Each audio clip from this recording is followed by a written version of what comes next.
ಬೆಂಡೆಕಾಯಿ ಕರ್ರಿ ಅಥವಾ ಬೆಂಡೆಕಾಯಿ ಗ್ರೇವಿ ರೆಡಿ ಆಗಿದೆ. ಹೇಗಿದೆ ಅಂತ ಒಮ್ಮೆ ಟ್ರೈ ಮಾಡಿ ಕಮೆಂಟ್ ಮಾಡಿ ತಿಳಿಸಿ. ನೋಡಿ, ನಾನು ಒಂದು ಬೌಲ್ಗೆ ಶಿಫ್ಟ್ ಮಾಡ್ಕೊಳ್ತಾ ಇದ್ದೀನಿ. ಯಾರೆಲ್ಲ ನನ್ನ ಚಾನಲ್ನ ಹೊಸದಾಗಿ ನೋಡ್ತಿದ್ದೀರೋ ಲೈಕ್ ಮಾಡಿ, ಶೇರ್ ಮಾಡಿ, ಸಬ್ಸ್ಕ್ರೈಬ್ ಮಾಡ್ಕೊಳ್ಳಿ. ಆದಷ್ಟು ಸಪೋರ್ಟ್ ಮಾಡಿ ಪ್ಲೀಸ್. ವಿಡಿಯೋನ ಎಲ್ಲೂ ಸ್ಕಿಪ್ ಮಾಡದೆ ನೋಡಿ. ತುಂಬಾ ಟೇಸ್ಟಿ ಆಗಿರುವ ಬೆಂಡೆಕಾಯಿ ಕರ್ರಿ ಅಥವಾ ನಮಸ್ತೆ family, welcome back to my channel. It's Chinni's world. ನಾನು ಇವತ್ತು ಒಂದು ಬೆಂಡೆಕಾಯಿ ಕರ್ರಿ ಮಾಡ್ತಾ ಇದ್ದೀನಿ. ಯಾವಾಗಲೂ ಒಂದೇ ಥರ ಬೆಂಡೆಕಾಯಿ ಗೊಜ್ಜು, ಬೆಂಡೆಕಾಯಿ ಪಲ್ಯ ಈ ಥರ ಮಾಡ್ತಾ ಇರ್ತೀವಿ ಅಲ್ವಾ. ಒಮ್ಮೆ ಈ ಥರ ಟ್ರೈ ಮಾಡಿ ಹೇಗೆ ಬಂತು ಅಂತ ನನಗೆ ಕಮೆಂಟ್ ಮಾಡಿ ತಿಳಿಸಿ. ತುಂಬ ಟೇಸ್ಟಿಯಾಗಿರುತ್ತೆ. ಚಪಾತಿಗಾಗಲಿ, ರೈಸ್ಗಾಗಲಿ, ಪೂರಿಗಾಗಲಿ ಒಳ್ಳೆ ಕಾಂಬಿನೇಷನ್ನು. ಇದರಲ್ಲಿ ಬಂಕ ಅಂಟು ಯಾವ ಥರನೂ ಇರೋಲ್ಲ. ಬನ್ನಿ ಹೇಗೆ ಮಾಡೋದು ಅಂತ ನೋಡೋಣ. ಮೊದಲಿಗೆ ನಾನು ಬೆಂಡೆಕಾಯಿನ ಒಂದು 1/2 kg ಬೆಂಡೆಕಾಯಿ ತಗೊಂಡಿದ್ದೀನಿ ನಾನು. ಬನ್ನಿ ಎಲ್ಲ ಕಟ್ ಮಾಡ್ಕೊಳ್ಳೋಣ. ಈ ಥರ ಸಣ್ಣದಾಗಿ ಇಷ್ಟು ಸೈಜಲ್ಲಿ ಕಟ್ ಮಾಡ್ಕೊಬೇಕು. ಇದಕ್ಕೆ ಮೇಯ್ನು 2 ಟೊಮೆಟೊ ತಗೊಂಡಿದ್ದೀನಿ ನಾನು. ಇದನ್ನ ಕೆಂಪಗಿರೋ ಟೊಮೆಟೊನ 2ನ್ನ ಮಿಕ್ಸಿಗೆ ಹಾಕ್ಕೋಬೇಕು. ಮಿಕ್ಸಿಗೆ ಹಾಕಿ ಪೇಸ್ಟ್ ಮಾಡ್ಕೊಂಡು ಬರ್ತೀನಿ ನಾನು. ಪೀಸಸ್ ಮಾಡಿಕೊಂಡು ನುಣ್ಣಗೆ ರುಬ್ಕೊಂಡು ಬರ್ತೀನಿ ನಾನೀಗ. ಈ ಥರ ನುಣ್ಣಗೆ ಪೇಸ್ಟ್ ಮಾಡ್ಕೊಬೇಕು. ಈ ಗ್ರೇವಿಗೆಲ್ಲಾನು, ಈ ಕರ್ರಿಗೆಲ್ಲಾನು ಇದೊಂದೇ ಪೇಸ್ಟ್ ಮಾಡ್ಕೊಬೇಕಾಗಿರೋದು, ಟೊಮೆಟೊ ಮಾತ್ರನೇ. ಇನ್ನು ನಾನು ಈರುಳ್ಳಿ ಮತ್ತು ಹಸಿಮೆಣ್ಸಿನ್ಕಾಯಿನ ಕಟ್ ಮಾಡ್ಕೊಂಡು ಬರ್ತೀನಿ. ನಾನು 1-2 ಈರುಳ್ಳಿ ಮತ್ತು 1-3 ಹಸಿಮೆಣ್ಸಿನ್ಕಾಯಿನ ಕಟ್ ಮಾಡ್ಕೊಂಡು ಬರ್ತೀನಿ ನಾನೀಗ. 2 ಈರುಳ್ಳಿ ತಗೊಂಡಿದ್ದೀನಿ. ಇದನ್ನ ಸಣ್ಣದಾಗಿ ಕಟ್ ಮಾಡ್ಕೊಂಡು ಬರ್ತೀನಿ ನಾನು. ಈರುಳ್ಳಿನ ಮತ್ತು 3 ಹಸಿಮೆಣ್ಸಿನ್ಕಾಯಿ ಕಟ್ ಮಾಡ್ಕೊಂಡು ಬಂದಿದ್ದೀನಿ. ಬನ್ನಿ ಇವಾಗ ಹೇಗೆ ಮಾಡೋದು ಅಂತ ನೋಡೋಣ. ನಾನು ಸ್ಟವ್ ಅಂಟಿಸ್ಕೊಂಡು 3 ಟೇಬಲ್ ಸ್ಪೂನ್ ಅಷ್ಟು ಎಣ್ಣೆ ಹಾಕ್ಕೊಳ್ತಾ ಇದ್ದೀನಿ. ಯಾಕಂದ್ರೆ ಇದಕ್ಕೆ ಬೆಂಡೆಕಾಯಿನ ನಾವು ಫ್ರೈ ಮಾಡ್ಕೋಬೇಕಲ್ವ, ಸೊ ಅದಕ್ಕೋಸ್ಕರ ನಾನು 3 ಟೇಬಲ್ ಸ್ಪೂನ್ ಆಗುವಷ್ಟು ಎಣ್ಣೆನ ಹಾಕ್ಕೊಳ್ತಾ ಇದ್ದೀನಿ.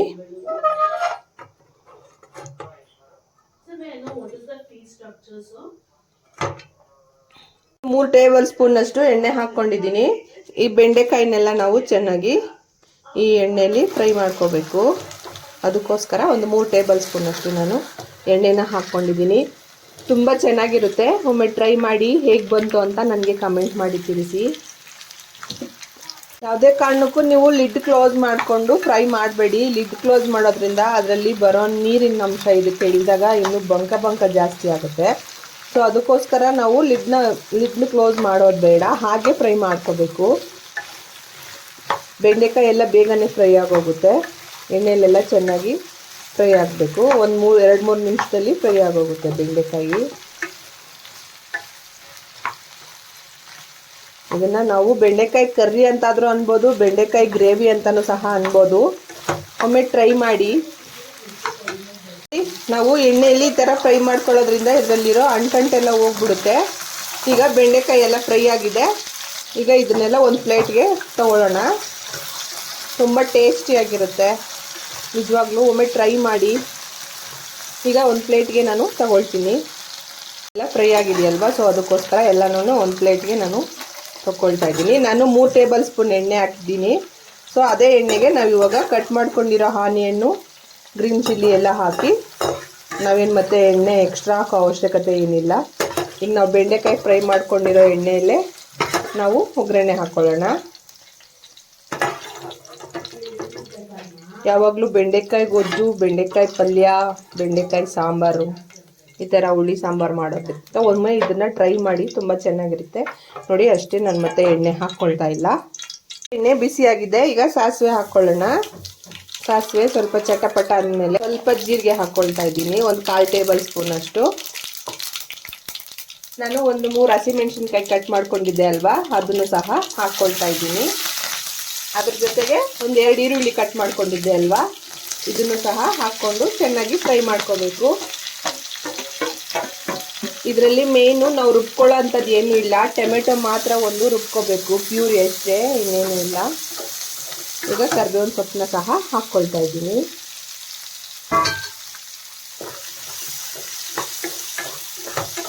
ಇದೆಲ್ಲ ಸ್ವಲ್ಪ ಚೆನ್ನಾಗಿ ಫ್ರೈ ಆಗಬೇಕು.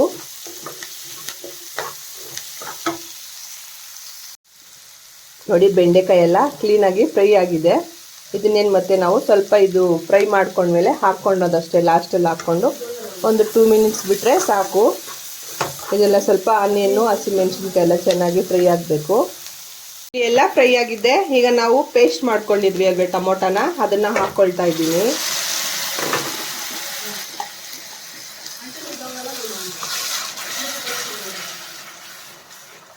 ಇದು ಚೆನ್ನಾಗಿ ಸ್ವಲ್ಪ ಹಸಿ ವಾಸನೆ ಹೋಗೋ ತನಕ ನಾವು ಫ್ರೈ ಮಾಡ್ಕೋಬೇಕು. ಚಪಾತಿಗಂತೂ ಒಳ್ಳೆ ಕಾಂಬಿನೇಷನ್ನು, ಪೂರಿಗೂ ತುಂಬ ಚೆನ್ನಾಗಿರುತ್ತೆ, ಹಾಗೆ ರೈಸ್ಗೂ ಸಹ ತುಂಬ ಚೆನ್ನಾಗಿರುತ್ತೆ. ನಾವು ಮುದ್ದೆ ತಿನ್ನೋರಾದರೆ ಮುದ್ದೆಗೂ ಸಹ ತಿನ್ಬೋದು. ಟೊಮೆಟೊ ಎಲ್ಲ ಫ್ರೈ ಆಗಿದೆ. ಈಗ ಇದಕ್ಕೆ ನಾವು ಒಂದು ಸ್ವಲ್ಪ ಮಸಾಲೆ ಪದಾರ್ಥ ಹಾಕ್ಕೋಬೇಕು. ಮೊದಲಿಗೆ ನಾನು ಒಂದು ಸ್ವಲ್ಪ ಅರಿಶಿನ ಹಾಕ್ಕೊಳ್ತಾ ಇದ್ದೀನಿ. ಒಂದು 1/4 ಟೇಬಲ್ ಸ್ಪೂನಷ್ಟು ಅರಿಶಿನ ಹಾಕ್ಕೊಳ್ತಾ ಇದ್ದೀನಿ.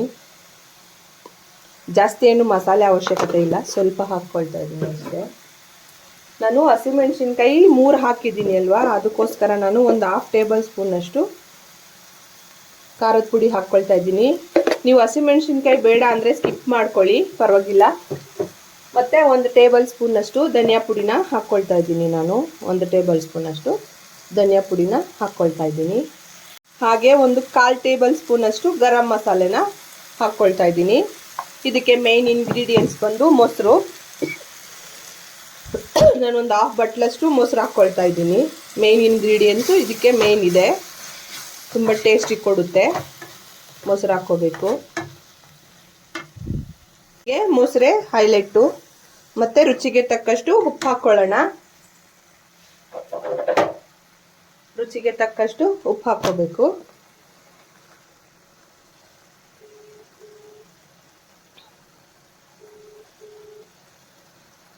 ತುಂಬ ಸಿಂಪಲ್ ಅಂಡ್ ಬೇಗನೂ ಆಗುತ್ತೆ.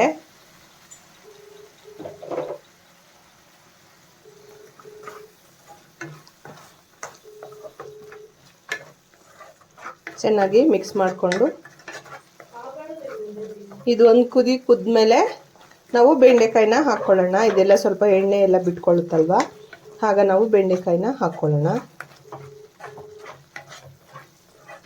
ಇವಾಗಲೇ ಒಂದು ಸ್ವಲ್ಪ ಉಪ್ಪು ಖಾರ ಎಲ್ಲ ಕರೆಕ್ಟಾಗಿದೆಯಾ, ಆಮೇಲೆ ನೀವು ಟೇಸ್ಟ್ ಮಾಡ್ಕೊಳ್ಳಿ. ಉಪ್ಪು ಖಾರ ಎಲ್ಲ ಕರೆಕ್ಟಾಗಿದ್ದಾಗ ಬೆಂಡೆಕಾಯಿನ ಆ್ಯಡ್ ಮಾಡ್ಕೋಬೋದು. ಈಗ ಬೆಂಡೆಕಾಯಿನ ಹಾಕ್ಕೊಳ್ತಾ ಇದ್ದೀನಿ. ಬೆಂಡೆಕಾಯಿ ಹಾಕಿದ್ಮೇಲೆ ಒಂದು 2 ಮಿನಿಟ್ಸು ಬೆಂಡೆಕಾಯಿಗೆಲ್ಲ ಉಪ್ಪು ಖಾರ ಹಿಡಿಬೇಕಲ್ವ, ಸೊ ಅದಕ್ಕೋಸ್ಕರ ಒಂದು 2 ನಿಮಿಷ ಬಿಟ್ಟರೆ ಇದು ಎಣ್ಣೆ ಎಲ್ಲ ಬಿಟ್ಕೊಳ್ಳುತ್ತೆ, ಆಗ ರೆಡಿ ಆಗುತ್ತೆ. ಚಪಾತಿಗಂತೂ ಸೂಪರ್ ಕಾಂಬಿನೇಷನ್ನು ನೋಡಿ.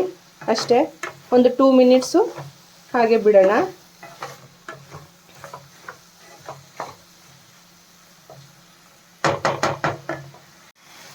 ನೋಡಿ ರೆಡಿ ಆಗಿದೆ. ಈಗ ನಾವು ಒಂದು ಸರ್ವಿಂಗ್ ಬೌಲ್ಗೆ ಸರ್ವ್ ಮಾಡ್ಕೊಳ್ಳೋಣ ಬನ್ನಿ. ಬೆಂಡೆಕಾಯಿ ಗ್ರೇವಿ ಅಥವಾ ಬೆಂಡೆಕಾಯಿ ಕರ್ರಿ ರೆಡಿ ಆಗಿದೆ. ತುಂಬ ಟೇಸ್ಟಿಯಾಗಿ ಯಮ್ಮಿಯಾಗಿ ಇದೆ. ಚಪಾತಿ ಕಾಂಬಿನೇಷನ್ನು. ಒಮ್ಮೆ ಟ್ರೈ ಮಾಡಿ ಹೇಗೆ ಬಂತು ಅಂತ ನನಗೆ ಕಮೆಂಟ್ ಮಾಡಿ ತಿಳಿಸಿ. ಪ್ಲೀಸ್ ವಿಡಿಯೋನ ಎಲ್ಲೂ ಸ್ಕಿಪ್ ಮಾಡದೆ ನೋಡಿ. ಬೆಂಡೆಕಾಯಿ ಕರ್ರಿ ಅಥವಾ ಬೆಂಡೆಕಾಯಿ ಗ್ರೇವಿ ರೆಡಿ ಆಗಿದೆ. ಇಲ್ಲಿ ತನಕ ಈ ರೆಸಿಪಿನ ನೋಡಿದ್ದಕ್ಕೆ ತುಂಬ ಹೃದಯದ ಧನ್ಯವಾದಗಳು. Thank you so much. Thanks for watching. Please ಬೆಲ್ಲೈಕನ್ನ ಪ್ರೆಸ್ ಮಾಡೋದು ಮಾತ್ರ ಮರಿಬೇಡಿ. ಯಾವುದೇ ಕಾರಣಕ್ಕೂ ನಾನು ಯಾವುದೇ ವಿಡಿಯೋ ಹಾಕಿದ್ರೂ ನಿಮಗೆ ಮೊದಲೇ ನೋಟಿಫಿಕೇಶನ್ ಬರುತ್ತೆ. Thank you. ಬಾಯ್.